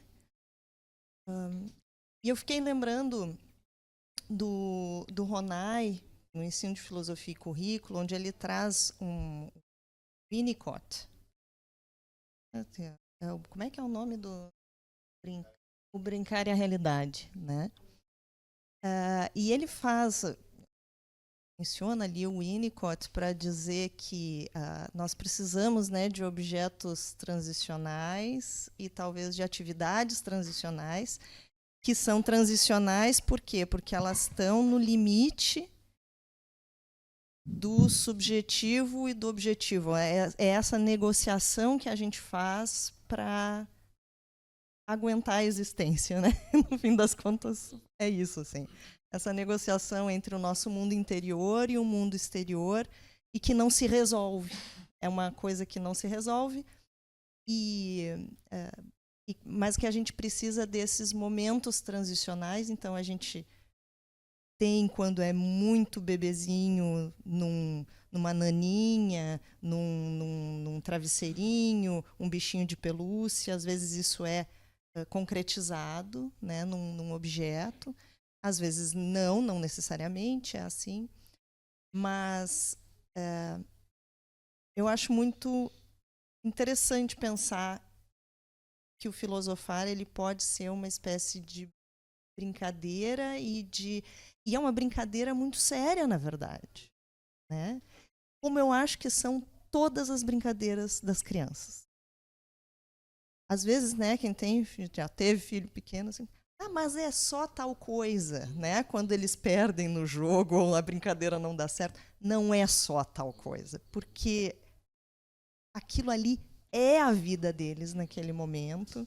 E eu acho que é legítimo, muito legítimo isso. E eu acho que é muito semelhante com o modo como a gente se relaciona com as nossas filosofias. A gente se apega muito naquilo, e se alguém disser, mas é só um parágrafo, não é. Não, eu acho ótimo. Me fez lembrar uma frase de Benjamin que diz: a infinita seriedade com a que brincam as crianças. Que é extraordinária. De fato, eu concordo que é uma coisa muito seríssima. Seríssima também no sentido do compromisso, do envolvimento, da presença, que tem a ver com o presente que está no tempo da criança e não está mais em nosso tempo. E eu te confesso que eu gostaria de pensar assim, mas eu estou aberto eu acho que é um campo extraordinário, sim. Porque, por exemplo, no campo da educação tem muita coisa sobre o brincar, muitíssima. E no campo da filosofia, muito pouca. Quase assim, ao contrário. Não é como se fosse uma coisa oposta. E não é. Então, acho que seria maravilhoso se tu enveredas por aí, se não enveredaste já, de pensar a potência, tanto a potência filosófica do brincar quanto a potência brincante da filosofia. Que também é uma coisa que a gente perdeu. Porque nós achamos que para ser sério em filosofia tem que ser amargado, tem que ser... E não é? É uma coisa absurda. É uma coisa... Não tem porquê, não é?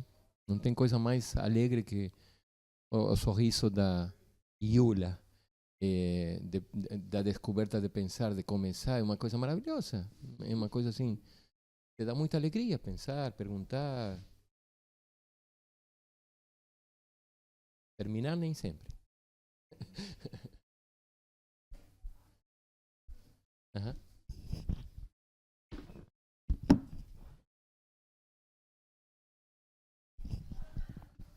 Walter, Aqui? Ah, tá. Posso dar a volta. Tá. Bom, Walter, eu até comentei com você um pouquinho antes da palestra, né? Eu tenho estudado um pouquinho a questão da infância, num referencial que é bastante refratário a quem tende a valorizar a questão da infância, que é a filosofia hegeliana. E eu estou ainda num processo mesmo de pesquisa, mas o que me parece central é uma relação entre a infância e o medo. Eu acho interessante pensar a infância na chave do medo, porque parece possível você lidar com os dois lados, né? Você falar que a infância seria um momento em que prepondera o medo, ou seja, é um momento que você ainda não conseguiu uma certa autonomia que te permita controlar o medo, lidar com o medo, e ao mesmo tempo parece, para alguns, que para você superar a infância você precisa de uma espécie de medo, né? Vivenciar uma espécie de medo, né? Que às vezes te leva a abandonar o brincar né? Que às vezes te leva a lidar com uma face mais cruel do destino, né? Mais cruel da vida, né? Então, eu não sei que medida que essa questão da reflexão do medo perpassa a reflexão da infância. Eu queria te ouvir um pouco. Obrigado.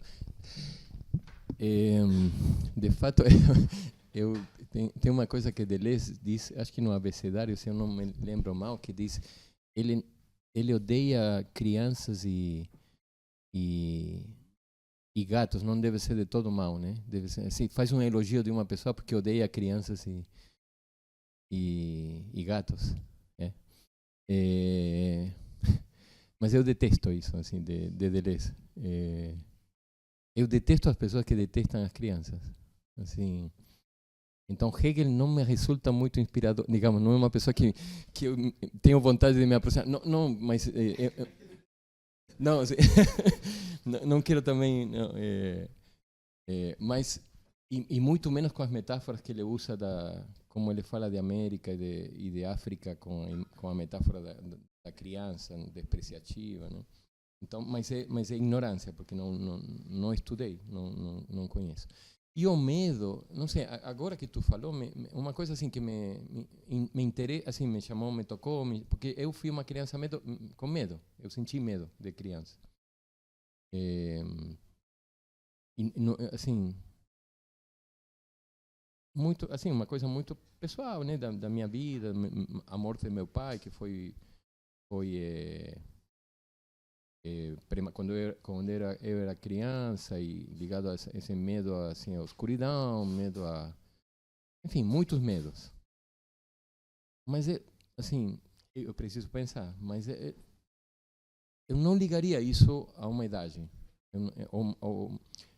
A princípio, poderíamos pensar em infinitas crianças que não têm nem um pouco de medo, porque isso está atravessado por classe social, por gênero, por raça. Então, tem muito a ver com, a princípio, a primeira coisa que me faz pensar é que é uma coisa super interessante, que me gostaria pensar um pouco mais, mas que a princípio eu não, inclusive essas categorizações também, né, quando é próprio da criança tal coisa, eu tendo a resistir, porque eu sinto que tem a ver com configurações, com universalizações, com abstrações, mas que na verdade há crianças e crianças, infâncias e infâncias. Então o medo, a princípio, eu não diria que, claro, quem sou eu frente a Hegel, né? Mas eu não diria que é uma coisa imediatamente associada à criança, embora eu mesmo, na minha história, eu tenho assim, me identifico como uma criança que sentiu medo e que me custou, mas eu acho que é uma coisa interessante. Agradeço a pergunta para pensar e como isso se constitui, como isso também se associa à infância também entre nós e como se associa a um certo tipo de educação para sair disso, não é?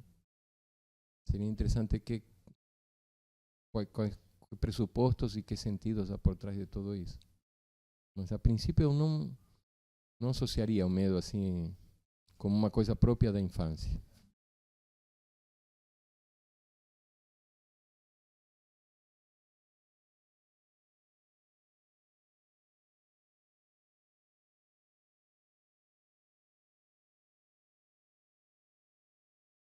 Esse Hegel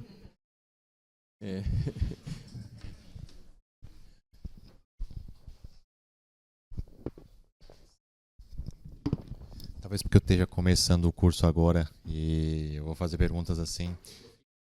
Isso. Não, é graduação mesmo. Isso. Que assim, refletindo um pouco mais sobre essa questão de processo, não vou entrar justamente uma coisa curiosa.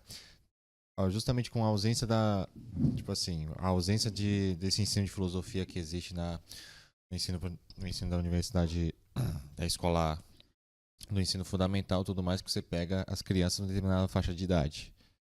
Mas você já tem elas em movimento, já assimiladas ou, sobretudo, impostas de outros conhecimentos ou de outras crenças e tudo mais.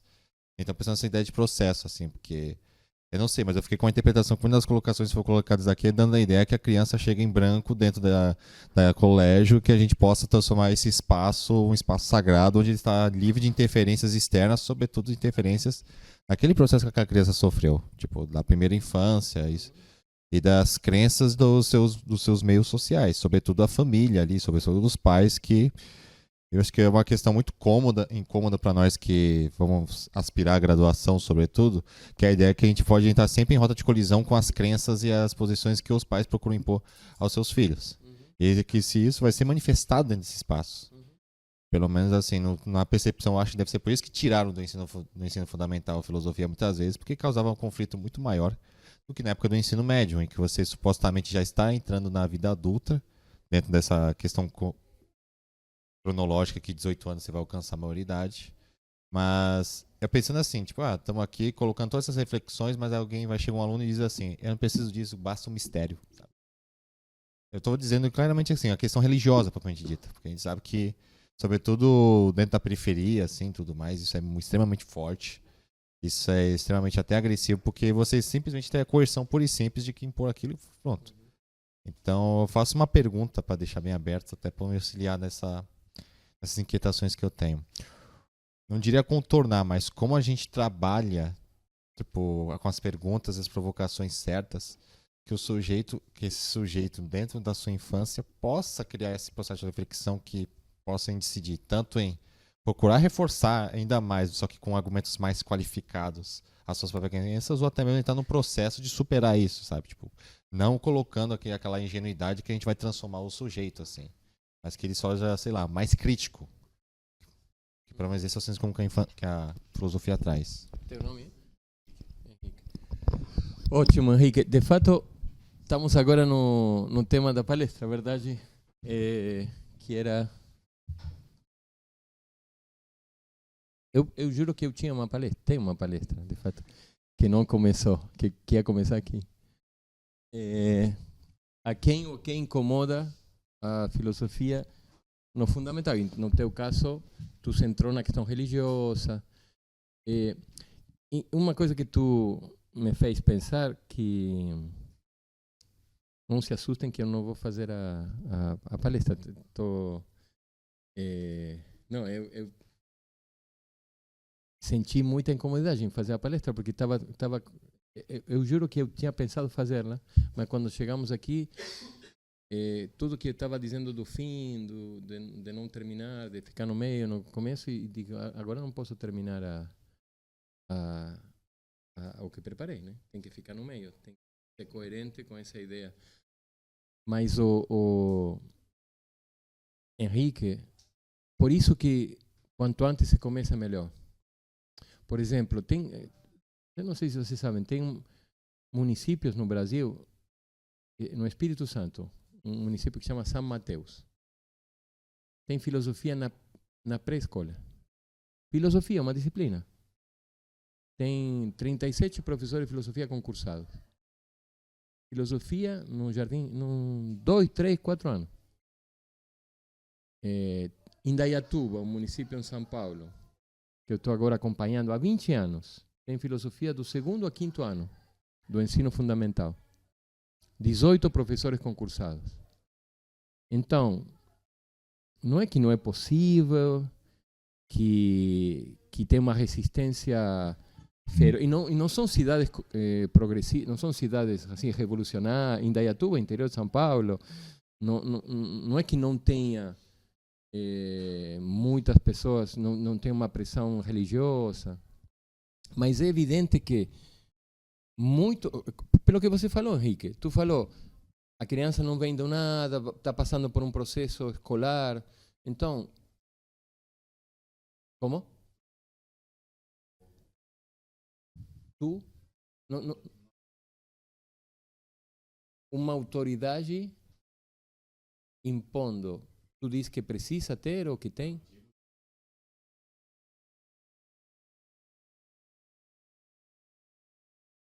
Sim, tem, ou seja, tem os pais, tem a educação familiar, digamos assim, isso tem sempre.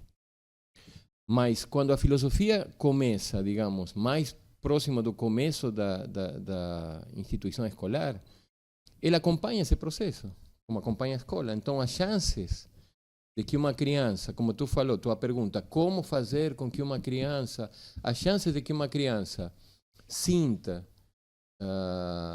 o interessante que pode ser explorar o pensamento alternativo, fazer mais perguntas, não aceitar o que falam sem pensar o que está pressupondo. É um pouco, aqui também, o Jacques defendeu hoje uma dissertação sobre seu trabalho com a dinâmica do estojo. Jacques te diria, como? Com um estojo. Aí, mas além de com um estojo, tu tem que ter 4 que anotem quem respeita o estojo e só fala quando tem ele, outro, enfim, tem todo, ou seja, o como é uma pergunta por um caminho, por um método, por uma forma. Então, e o método, eu sinto que o de cada professor tem que encontrar, tem que procurar seu próprio caminho. Então, não tem um caminho. Mas o que eu sinto, e isso eu queria te dizer, é que quando, longe para mim, longe de isso justificar que a filosofia esteja no final do ensino médio, isso torna a filosofia uma exigência temprana. Quanto mais cedo, melhor. Porque quanto mais tarde a filosofia começa, é muito mais difícil. Porque vai encontrar uma coisa muito mais consolidada, vai encontrar preconceitos mais assentados, todo um dispositivo e alguém que passou durante... assim, as pessoas quando têm 15, 16, 17, 18 anos, já passaram por, sei lá, 10 anos de escola. E 10 anos sem filosofia é muito. Então, acho que toda a tua apresentação, para mim, traz argumentos e justifica que é necessário que a filosofia esteja presente quanto antes.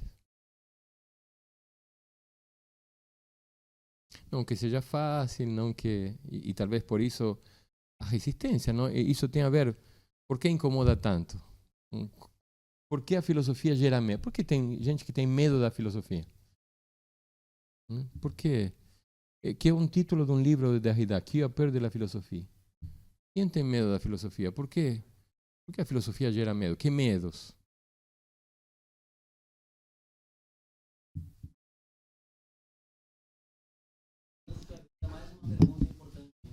Bem aqui.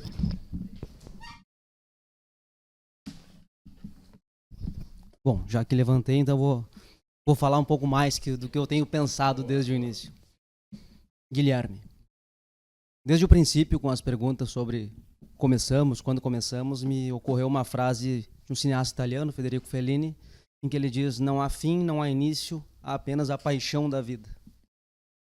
E aí, pensando aqui sobre essa situação da criança, de ter medo ou não, me peguei pensando também num poeta nosso aqui, o poeta Mário Quintana, em que em uma entrevista alguém pergunta a ele se a criança influenciou o poeta, ou ajudou o poeta.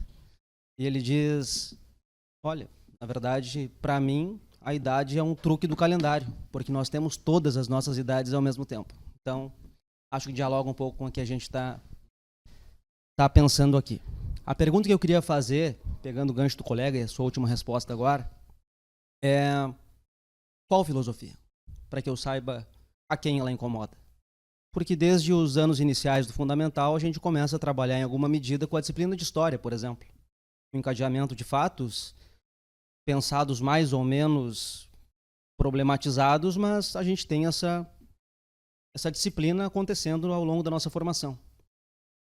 Nesse sentido, e também a partir do texto que a professora deixou para a gente, eu também sou uma criança aqui, estou no primeiro semestre agora da graduação em filosofia, e peguei pensando, então, qual filosofia? Porque se essa filosofia for ensinada dentro de um plano programático em que é uma disciplina de história da filosofia, em alguma medida, como tem esse filósofo aqui, ele é de tanto tempo antes da Era Comum, enfim, e ele disse sobre isso, e esse outro disse isso, e esse outro disse isso. Bom, me parece que isso não incomodaria a ninguém, porque, na verdade, só reproduziria um modelo de educação que fatalmente é aquele que mais a gente vê nas escolas do país. Então, a pergunta que eu faria antes a quem incomoda é: o que incomodaria de fato? Qual filosofia?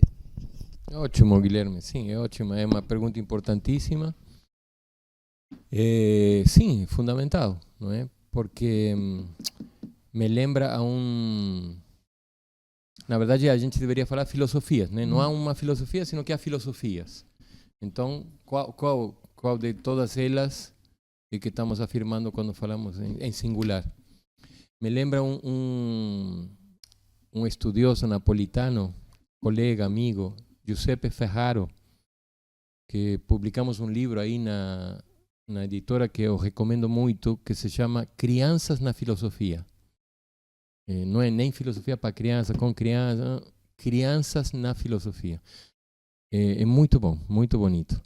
E ele diz que a filosofia é um lugar que se habita, que na verdade não se ensina filosofia, mas se pode ensinar com filosofia. E se pode ensinar qualquer coisa com filosofia. Se pode ensinar matemática com filosofia, história com filosofia, sociologia com filosofia. E se pode até ensinar filosofia com filosofia. Assim como se pode ensinar filosofia sem filosofia. O exemplo que tu deu. Então, na verdade, é uma discussão central. Ou seja, o que é a filosofia? Claro, ele afirma uma filosofia. Então, ele recupera a etimologia, inverte um pouquinho, porque diz que a gente usualmente diz que a filosofia é amor, ou amizade, ou desejo de saber, mas ele mostra que, na verdade, na língua grega também pode ser o contrário. Pode ser saber do amor, saber da amizade. E que então a filosofia é um saber de relação, não é um saber de conteúdo. Por isso se pode ensinar com ou sem filosofia. Se pode ensinar com essa relação que a filosofia afirma, ou sem essa relação, que é uma relação de amorosidade, de amizade. Mas, claro, é uma concepção. Então, é também uma discussão, em certo sentido, infinita, porque há infinita filosofia. E é ótima a tua pergunta e que pensemos, não é? De fato, o que estamos pensando, o que estamos considerando, como estamos concebendo a filosofia e que estamos afirmando quando afirmamos ela em singular.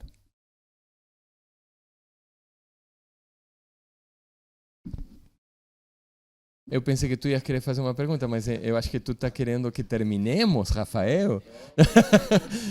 Não acredito nisso. Não acredito. Não, sim. Não, sim. Quero mais uma vez agradecer ao professor Walter pela disponibilidade em vir até Porto Alegre, primeiro para participar da banca do Jacques e por ter essas conversas, né, conosco. E também queria agradecer a presença de todos que permaneceram até esse momento. Tá? Muito obrigado. Obrigado, Rogério, também.